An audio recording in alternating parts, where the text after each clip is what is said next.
राधे राधे भक्तों, क्रोध कोई आकस्मिक घटना नहीं है, ये एक श्रृंखला है। गीता के दूसरे अध्याय के 62वें श्लोक का आश्रय लेते हुए वे कहते हैं संग अटैचमेंट। जब हम विषयों का चिंतन करते हैं तो उनसे आसक्ति हो जाती है। काम डिजायर, आसक्ति से कामना पैदा होती है कि ये वस्तु मुझे मिलनी ही चाहिए। क्रोध, जब उस कामना की पूर्ति में कोई व्यक्ति या परिस्थिति बाधा बनती है तो वह काम ही क्रोध में बदल जाता है। अर्थात क्रोध का पिता लोभ है और उसकी माता अहंकार है। जब तक तुम्हारे भीतर मैं कुछ हूं का भाव है तब तक तुम्हें क्रोध आएगा ही। का आध्यात्मिक हानि, संचित तप का विनाश। महाराज जी कहते हैं कि एक साधक वर्षों तक एकांत में बैठकर नाम जप करके संयम रखकर जो तपोबल इकट्ठा करता है, क्रोध की एक ज्वाला उस पूरे भंडार को भस्म कर देती है। भक्ति का सूखा पड़ना, क्रोध के बाद हृदय कठोर हो जाता है। कठोर हृदय में करुणा और प्रेम जो भक्ति के प्राण हैं नहीं टिक सकते। अधोगति, जो व्यक्ति मरते समय क्रोध या द्वेष में होता है उसकी गति बिगड़ जाती है। खा, मानसिक और बौद्धिक हानि स्मृति का भ्रंश। क्रोध में व्यक्ति यह भूल जाता है कि सामने खड़ा व्यक्ति कौन है, पिता है, गुरु है या मित्र। निर्णय क्षमता की समाप्ति। आवेश में लिया गया हर फैसला गलत होता है। क्रोध शांत होने पर केवल पश्चाताप हाथ लगता है। गैर शारीरिक हानि, विज्ञान और अध्यात्म का मेल। महाराज जी स्पष्ट कहते हैं कि क्रोध करने वाला व्यक्ति स्वयं का सबसे बड़ा शत्रु है। जब पित्त बढ़ता है और क्रोध आता है तो नाथियों में खिंचाव पैदा होता है। इससे अनिद्रा, उच्च रक्तचाप और पाचन तंत्र की बीमारियां जन्म लेती हैं। क्रोध करने वाले के मुख की कांति तेज समाप्त हो जाती है और वह समय से पूर्व वृद्ध दिखने लगता है। सात्विक क्रोध, हनुमान जी और संत वृत्ति। जब क्रोध का उपयोग अधर्म को रोकने के लिए किया जाए तो वह कल्याणकारी है। यदि आपके सामने कोई गौ माता को मार रहा हो या किसी स्त्री का अपमान कर रहा हो, वहां मौन रहना कायरता है। वहां जो क्रोध उपजेगा वह स्वार्थ के लिए नहीं बल्कि मर्यादा की रक्षा के लिए होगा। स्वयं के विरुद्ध युद्ध सबसे बड़ा लाभ तब है जब आप अपने मन पर गुस्सा करें। रे मन, तू आज फिर नाम जप में क्यों नहीं लगा? तू क्यों पराई निंदा सुन रहा है? जब क्रोध का निशाना बाहर के लोग न होकर भीतर के दोष बन जाते हैं तो वही क्रोध वैराग्य में बदल जाता है। गाह गुरु का कोप गुरु कभी कभी शिष्य पर बहुत क्रोध करते हैं। वह क्रोध ऊपर से वज्र जैसा कठोर होता है पर भीतर से मक्खन जैसा कोमल। वह शिष्य के अहंकार की सफाई करने के लिए होता है। वह क्रोध नहीं, गुरु का अनुग्रह है। क्रोध शांत करने के अचूक रामबाण उपाय प्रतीक्षा, वेट। जब बहुत तेज गुस्सा आए तो कोई प्रतिक्रिया मत दो, बस 10 मिनट के लिए मौन हो जाओ। जैसे धूल उड़ने पर कुछ देर रुक जाने से रास्ता साफ हो जाता है, वैसे ही शांत बैठने से विवेक जाग उठता है। दोष दर्शन, यह सोचो कि मैं भी तो गलतियां करता हूं, फिर मैं दूसरे से पूर्णता की उम्मीद क्यों कर रहा हूं। जीभ का संयम, क्रोध में सबसे पहले जीभ अनियंत्रित होती है। महाराज जी कहते हैं कटु वचन मत बोलो, चुप रहने से ऊर्जा बचती है। ठाकुर जी का चिंतन, यह विचार करो कि जिस व्यक्ति पर मैं चिल्ला रहा हूं उसके भीतर भी मेरे लाले लाल भगवान बैठे हैं। क्या मैं अपने आराध्य का अपमान करूंगा? परिवेश परिवर्तन, उस स्थान को छोड़ दें जहां विवाद हो रहा हो। प्यारे भक्तों, यह जीवन बहुत छोटा है, इसे लड़ने झगड़ने में मत बिताओ। क्रोध वह आग है जो तुम्हें जीते जी नरक का अनुभव करा देती है। इसके विपरीत क्षमा वह शीतलता है जो तुम्हें परमानंद, परम आनंद से जोड़ देती है। महाराज जी की शिक्षाओं का सार यही है कि सहना सीखो। जो सह जाता है वह रह जाता है, जो उबल जाता है वह बिखर जाता है, नाम जप को अपना ढाल बनाओ। जब जीभ पर राधा नाम होगा तो वहां से विषैले शब्द निकल ही नहीं पाएंगे। साधु सावधान। क्रोध आए तो समझ लेना कि काल मृत्यु द्वार पर खड़ा है, और शांति आए तो समझ लेना कि कृपा बरस रही है। क्रोध के सूक्ष्म रूप। मन की चालाकी मेरे लाडले बच्चों, क्रोध केवल चिल्लाने या हाथ उठाने का नाम नहीं है। महाराज जी कहते हैं कि क्रोध के कई छद्म रूप, हिडन फॉर्म्स होते हैं, जिन्हें एक साधक पहचान नहीं पाता। ईर्ष्या जनित क्रोध। जब हम किसी की उन्नति देखते हैं और हमारे भीतर एक जलन पैदा होती है, तो अभी क्रोध का ही एक सूक्ष्म रूप है। यह वह दीमक है जो तुम्हारी शांति को धीरे धीरे चाट जाती है। अवसाद, डिप्रेशन और कुंठा।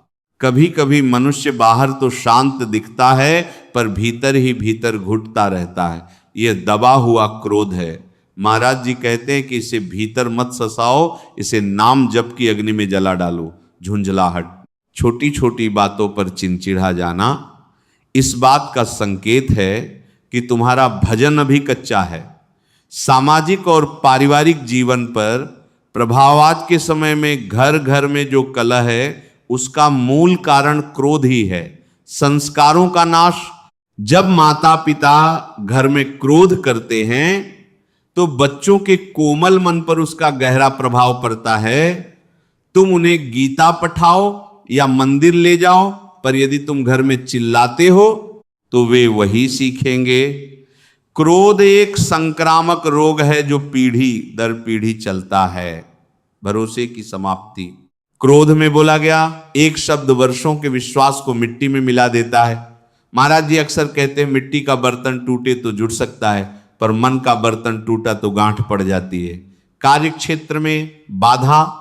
यदि तुम दफ्तर में या व्यापार में क्रोधी स्वभाव के हो तो लोग तुम्हारा सम्मान नहीं करेंगे, केवल तुमसे डरेंगे। और जहां डर होता है वहां प्रेम और प्रगति नहीं होती। क्रोध और प्रारब्ध का संबंध महाराज जी एक बहुत गुर्ज बात बताते हैं।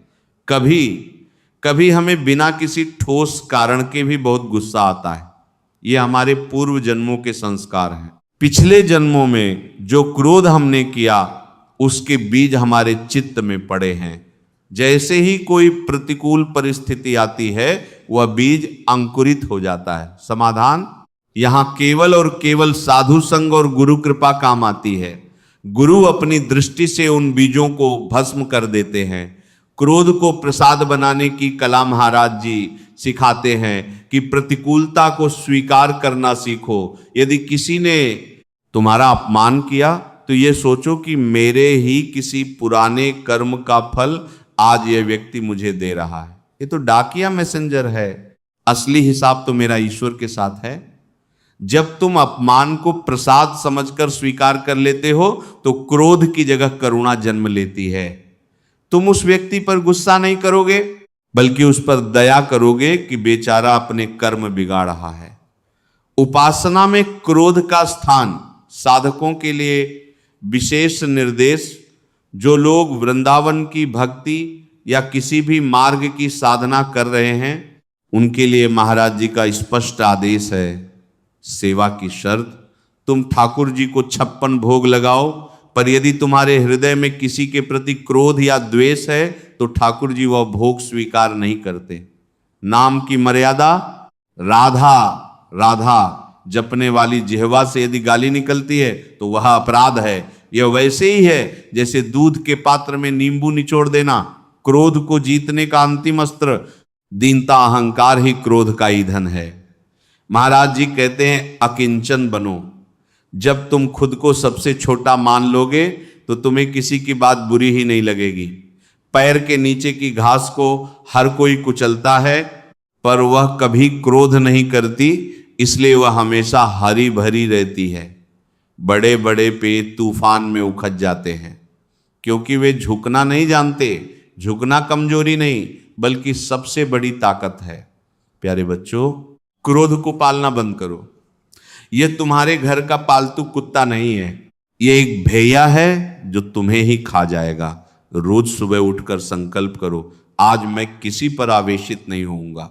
रात को सोने से पहले आत्मचिंतन करो कि आज कहां गलती हुई। यदि गुस्सा आ भी गया तो तुरंत भगवान से क्षमा मांगो और उस व्यक्ति से भी यदि संभव हो मन ही मन माफी मांगो। शांति ही तुम्हारा असली स्वरूप है। आनंद में रहो, श्री राधा नाम का आश्रय लो। जो सब कुछ श्री जी पर छोड़ देता है उसे क्रोध करने की आवश्यकता ही नहीं पड़ती, क्योंकि वह जानता है कि जो हो रहा है उसमें मेरे प्रीतम की कोई ना कोई मंगलमय योजना छिपी है। जय जय श्री राधे। संसार की अनित्यता का विचार करो। जब तुम्हें क्रोध आए तो एक पल के लिए सोचो कि क्या ये परिस्थिति, ये व्यक्ति या तुम खुद यहां सदा रहने वाले हो। मौत हर पल तुम्हारे पीछे खड़ी है। क्या तुम अपनी जिंदगी के कीमती पल किसी के प्रति द्वेष पालने में बिताना चाहते हो? क्रोध तब आता है जब हम सोचते हैं कि हम यहां अमर हैं और सब कुछ हमारे हिसाब से चलना चाहिए। जिस दिन तुम्हें यह समझ आ जाएगा कि सब कुछ ढह जाने वाला है, उस दिन तुम किसी पर चिल्लाना तो दूर, किसी का दिल दुखाने से भी डरोगे। अग्नि तत्व का असंतुलन क्रोध अग्नि है। जब ये बनती है तो शरीर का जल तत्व सूखने लगता है। तुम्हारी आंखों की नमी, चेहरे की कोमलता और स्वभाव की मधुरता सब जल तत्व के प्रतीक हैं। क्रोध इन्हें सुखा देता है।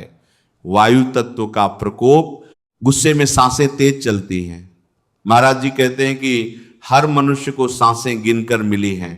जब तुम क्रोध में तेज सांसें लेते हो तो तुम अपनी आयु घटा रहे होते हो। शांत रहने वाला व्यक्ति लंबी आयु जीता है। जब सब कुछ तुम्हारी पसंद का हो रहा हो तब शांत रहना कोई बड़ी बात नहीं है। असली साधक वह है जो तब भी मुस्कुराए जब उसका अपमान हो रहा हो, जब उसे नुकसान पहुंचाया जा रहा हो। जो व्यक्ति तुम्हें गाली दे रहा है, महाराज जी कहते हैं उसे दोषी मत देखो, उसे रोगी देखो। जैसे डॉक्टर किसी पागल मरीज के थप्पड़ मारने पर उसे पलटकर नहीं मारता बल्कि उस पर दया करता है, वैसे ही तुम भी क्रोधी व्यक्ति पर दया करो। वह बेचारा अपने संस्कारों के वश में है। भक्ति मार्ग में हम किसी चीज को छोड़ते नहीं बल्कि उसे कृष्णार्पण भगवान को अर्पित कर देते हैं। काम को कृष्ण में लगाओ, दर्शन की लालसा करो। लोभ को सेवा में लगाओ, भगवान की सेवा का लोभ करो। क्रोध को असुरत्व पर लगाओ, अपने भीतर के जो काम, क्रोध, लोभ रूपी राक्षस हैं उन पर गुस्सा करो। महाराज जी कहते हैं कि जब तुम अपनी बुराइयों पर क्रोध करोगे तो तुम्हारे भीतर सिंह जैसा साहस पैदा होगा। यह साहस तुम्हें माया के बंधनों को काटने में मदद करेगा। गृहस्थ जीवन के लिए विशेष शांति मंत्र गृहस्थों के पास बहुत जिम्मेदारियां हैं, तनाव है। उनके लिए वे कहते हैं एक व्यक्ति चुप रहे। यदि पति गुस्से में है तो पत्नी मौन हो जाए, यदि पत्नी आवेश में है तो पति शांत हो जाए। दो अग्नियां मिलकर घर जला देंगी पर एक अग्नि और एक जल शांति सब ठीक कर देंगे। प्रसाद का प्रभाव, घर में भोजन बनाते समय भगवान का नाम जपें, वह भोजन प्रसाद बन जाएगा। महाराज जी का अनुभव है कि जैसा अन्न वैसा मन। शुद्ध आहार और शुद्ध विचार क्रोध को जड़ से मिटा देते हैं। नाम की ओट ले लो। जैसे भारी बारिश में छतरी तुम्हें भीगने से बचा लेती है, वैसे ही राधा नाम की छतरी तुम्हें क्रोध की आग में झुलसने से बचा लेगी। जब मन बहुत अशांत हो तो एकांत में बैठ जाओ, लंबी सांस लो और श्री जी के चरणों का ध्यान करो। यह सोचो कि मैं श्री जी का बच्चा हूं और श्री जी करुणा की मूर्ति हैं। क्या मुझ पर यह क्रोध शोभा देता है? श्री राधा राधा राधा निज निज धाम वृंदावन, निज इष्ट श्री राधा वल्लभ लाल निज। जय जय श्री राधे।